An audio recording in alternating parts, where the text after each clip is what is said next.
እፈራለሁ። እውነትሽን ነው የኔ ቆንጆ። ሰዎች ምን ይሉኛል የምትይበትን ጉዳይ ሰዎች ራሳቸው ከጠቀማቸው ይጠቀሙበታል። ሰዎች ምን ይሉኛል ብለሽ የፈራሽበትን ጉዳይ ምን ይሉኛል ያልሻቸው ሰዎች ቸግረሽ ተቸግረሽ እርቦሽ ቢያገኙሽ ምን ይሉኛል ብላናለች ብለው አያልፉሽም። ረግጠውሽ ምን ይሉኛል ያልሽበትን ጉዳይ እነሱ ይጠቀሙበታል። ሰላም፣ እንዴት ናችሁ? ዴቱ ቤተሰቦቼ እንዴት ናችሁ?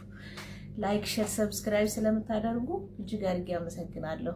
እንዲሁም አዳዲስ ቪዲዮዎች ስጭን ኖቲፊኬሽን እንዲደርሶት የደውል ምልክቷን በመጫን ቤተሰብ ይሁኑ። ዛሬ አንድ ነገር ለምትፈሩ እህቶቼ መናገር እፈልጋለሁ። ቪዲዮ ላይ መውጣት እንፈራለን ለምትሉ የተለያዩ ኬዞች ስለሚኖሯችሁ ቪዲዮ ላይ ሳትወጡ እንኳን መስራት ትችላላችሁ። በዚህ ዘመን፣ በዚህ ጊዜ፣ በዚህ ሰዓት እየተደገፋችሁ ብዙ የሚያግዛችሁ ቴክኖሎጂ ኑሮ፣ ብዙ የሚያግዛችሁ እውቀትን የሚሰጣችሁ ታይፕ ኑሮ፣ በዚህ አግዳሚ ወንበር ሁሉም ተቀምጦበት ሁሉም ሰርቶ የሚያተርፍበት ዘመን ሚዲያ የሚባል መጥቶ ያልተሳተፋችሁ ሰዎች መቼም አትሳተፉም።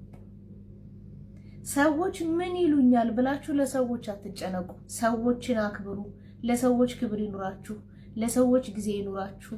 ከቤታችሁ ጀምሮ፣ ከቤተሰባችሁ ጀምሮ የቤት ጉድጓድ የቤት ችግራችሁን አውጥታችሁ ሚዲያ ላይ አታስጡ እንጂ እናንተ ያላችሁን እውቀት ለሰዎች በማካፈል ገንዘብ አገኙ። ምን ይሉኛል የምትሏቸው ሰዎች ምን ይሉኛል ያላችሁበትን ጉዳይ የሚጠቅማቸው ከሆነ ምን ትለናለች፣ ምን ይለናል፣ ምን ይሉኛል አይሉ፣ ይጠቀሙበታል እነሱ። አትፍሩ።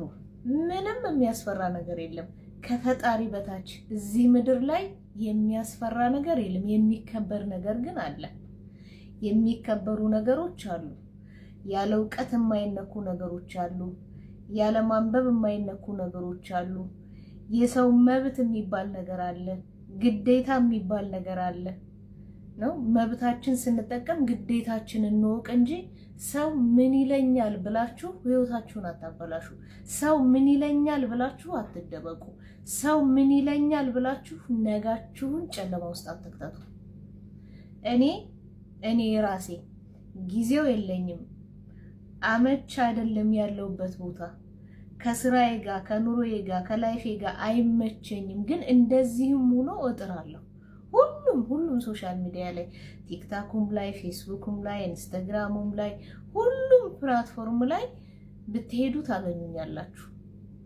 በጣም በተጣበበች በጣም በቃ ሲኩርድ በሆነች ታይም ማለት ነው። አንዳንዶቻችሁ ቁጭ ብላችሁ የሰው ገስት ውስጥ ከጧት እስከ ማታ፣ ጧት ስነሳም ቀን የሆነ ሰዓትም ላይ ማታም ስተኛም አገኛችኋለሁ።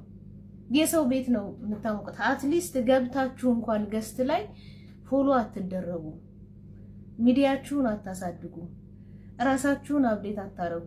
ሁል ጊዜ የሆነ ጸብ ሲኖር እዛም ጋር ትክክል ትኮምታላችሁ፣ እዚህም ጋር ትክክል ትኮምታላችሁ። የራሳችሁ ላይፍ ላይ እነሱ ሰው ምን ይለኛል አይሉም። ወጥተው እያወሩ እናንተ ምን ይሉኛል ስትሏቸው ገብታችሁ የራሳችሁን ህይወት ለመኖር እናንተ ራሳችሁን ልክ እንደነሱ አቅርባችሁ ገንዘብ ለመስራት ግን ኧረ ሰው ምን ይለኛል፣ እኔ እኮ ጨዋ ነበርኩኝ፣ እኔ እኮ ከዚህ በፊት እንዲህ አላቅም። መጥፎ ነገር አታድርጉ። ካለባበሳችሁ ጀምራችሁ ተጠንቀቁ። እዚህ ዓለም ላይ ነው ያለነው። ሁሉም ሚዲያ አግዳሚ ወንበር ነው። ማንም ሰው እዛ አግዳሚ ወንበር ላይ መቀመጥ ይችላል። ግን ሲቀመጥ ተስተካክሎ ካልተቀመጠ ይጠፋል።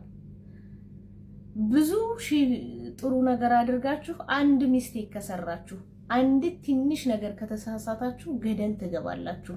አቀማመጣችሁን አስተካክላችሁ ስሩ። ሰው ምን ይለኛል ብላችሁ ነጋችሁን ጨለማ ውስጥ አትክተቱ። ሰው ምንም የማይለው ነገር የለም። ሁልጊዜ ካያችሁ አግቡ ትባላላችሁ፣ ካገባችሁ ውለዱ ትባላላችሁ፣ ከወለዳችሁ ድገሙ ትባላላችሁ፣ ከደገማችሁ ደግሞ ምን ይፈለፍላሉ ትባላላችሁ። ትንሽ የተሻለ ህይወት ከሆናችሁ በቃ ጅብ ጋልቦ ነው ትባሉት፣ ሌላ ነገር አትባሉ። በቃ ጅብ ጋልቦ ይሁን ነገር አድርጎ በተለይ ከናንተ አጠገብ ያለው ሰው ከናንተ ፋይናንሻል ያነሰ ከሆነ የናንተን እጅ የናንተን የሆነ ነገር የሚጠብቅ ከሆነ በቃ እንደዚህ ሆኖ ነው የምትባሉት። ሰው ምንም ብታረጉ ብትወድቁም የሚላችሁ አያጣም። ጥሩ ነገር ላይ ብትሆኑ የሚላችሁ አያጣም። ብትታመሙ የሚላችሁ አያጣም። ብትጠይቁት የሚላችሁ አያጣም። ስትማሩም የሚላችሁ አያጣም። ቤት ውስጥ በራችሁን ዘግታችሁ ስትውሉ የሚላችሁ አያጣም። ሰው ምንም የሚለው ነገር አያጣም። ሰው ሁልጊዜ የሚለው ነገር አለው። በቃ ሰው ጥሩም ስትሆኑ አስተያየት አለው፣ መጥፎም ስትሆኑ አስተያየት አለው።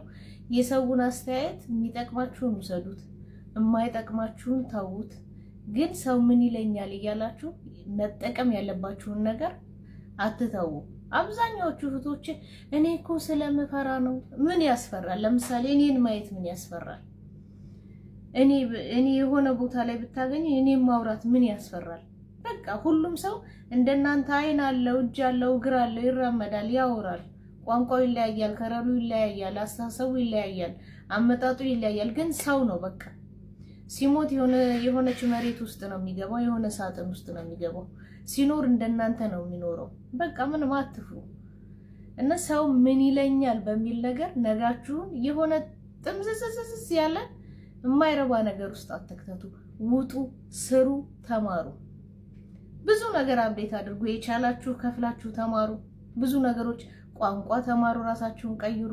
ቋንቋ ለመማር ሌላው ቀርቶ ቻት ጂፒቲ እና ጂሚናይ ብቻ በቂያችሁ ነው። እንደው ከከፈላችሁ የተሻለ የሰዋዊ ማብራሪያ ትጠይቃላችሁ አይደል? ሰው እጃችሁን ይዞ ከዚህ እንደዚህ ነው ብሎ ያብራራላችኋል። ካቃታችሁ ሰው ገስት ላይ ተንጠልጥላችሁ ወሬ ከምታዳምጡ፣ ሀሜት ከምታዳምጡ ገና በ30 እድሜያችሁ ወሬ የሆነ ጀበና የጣደ ወሬ ገስት ላይ ተቀምጣችሁ ከምታዳምጡ ጂሚናይ ጋር ሄዳችሁ የሆነ ቋንቋ አውቁ። በቃ የሆነች ቋንቋ አውቁ።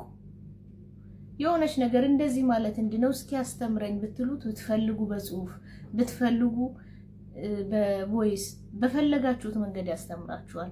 ራሳችሁን አብዴት አድርጉ። ሰው ምን ይለኛል እያላችሁ መቃብር ውስጥ አትክተቱት። ነጋችሁን፣ ላይፋችሁን እናንተ ምን ይለኛል እያላችሁ ኖራችሁ ነገ የምታመጡትም ልጅ ምን ይለኛል ነው የሚለው። እኔ ነገ የማመጣው ልጅ ከኔ የበለጠ ደፋር ፈጣጣ እንዲሆን ፈልጋለሁ። ግን ሰው የሚያከብር፣ ሀገሩን የሚያከብር፣ የመጣበትን አይደንቲቲ የሚያከብር፣ አለባበሱን የሚያከብር፣ እምነቱን ጭምር የሚያከብር፣ ግን ሰውን እንደ ሰውነቱ ያክብር እንጂ ምን ይለኛል የማይል ትውልድ ነው እዚህ ምድር ላይ ማምጣት እንፈልገውና አብዛኛዎቹ እህቶቼ ምን ይለኛል ከሚል አስተሳሰብ ውጡ ማለት ፈልጋለሁ።